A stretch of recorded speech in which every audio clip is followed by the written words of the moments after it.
Please like and subscribe this channel for more interesting videos and press the bell icon. शहर के एक colony में एक बुजुर्ग कपल अंकल और आंटी रहते थे। वह कॉलोनी अभी जल्द ही बनी थी, इसलिए उसमें 4 से 5 घर बसे हुए थे।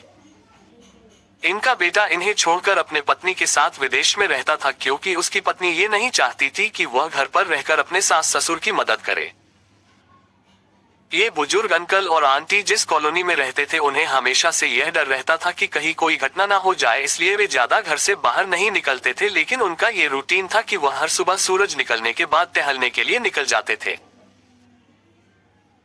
एक दिन दोनों रोज की तरह ही सुबह को टहलने निकले थे। उन्होंने देखा कि एक लड़का तेजी से साइकिल चलाता हुआ जा रहा है और उस साइकिल के पीछे एक फावड़ा बंधा हुआ था, लेकिन उन्होंने ज्यादा ध्यान नहीं दिए और चले गए।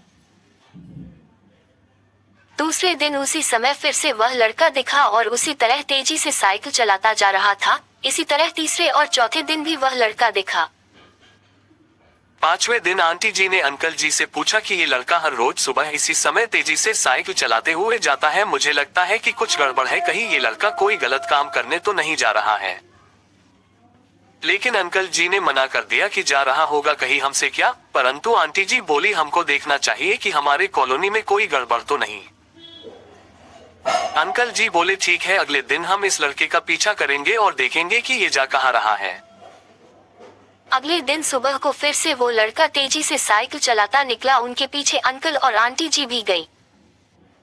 उन्होंने देखा कि थोड़ी दूर जाने के बाद वह लड़का एक पेड़ के पास साइकिल खड़ी कर दी। उसी पेड़ के पास थोड़ी सी खाली जमीन पड़ी थी और उसे वो खोदने लगा।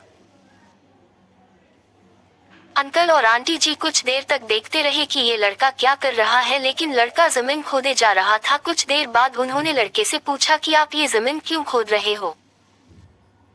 लड़के ने मुस्कुराते हुए कहा कि अंकल जी, मैं आप दोनों को रोज देखता हूँ, लेकिन आपको मुझसे डरने की जरूरत नहीं, और यहाँ जमीन इसलिए खोद रहा हूँ कि मेरी नई नई नौकरी लगी है।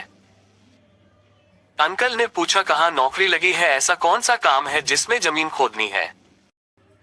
लड़के ने कहा, मैं बड़े दिन से बेरोजगार था, फाइनली मुझे फार्म हाउस में काम मिला है और उन्हें ऐसे लड़के की जरूरत है जिसे काम करने का अनुभव हो, और मेरे पास कोई भी अनुभव नहीं है। इसलिए मैं रोज यहाँ फावड़ा लेकर आता हूँ और जमीन खोदने की प्रैक्टिस करता हूँ, ताकि जैसे ही नौकरी पर काम शुरू हो उसमें हमें निकाल ना दिया जाए। इसलिए रोजाना मेहनत कर रहा हूँ, कोशिश कर रहा हूँ। उस लड़के की बात सुनने के बाद अंकल और आंटी जी ने लड़के को आशीर्वाद दिया और बोला, बहुत ही बढ़िया बात है, प्रयास ही जिंदगी में सब कुछ है। ये छोटी सी कहानी जिंदगी में बहुत बड़ी बात सिखाती है। तो अगर हमें सक्सेस होना है तो सक्सेस के लिए सबसे जरूरी चीज है कि हमें लगातार मेहनत, कोशिश और प्रयास करनी होगी, तभी हम जीवन में सफल होंगे।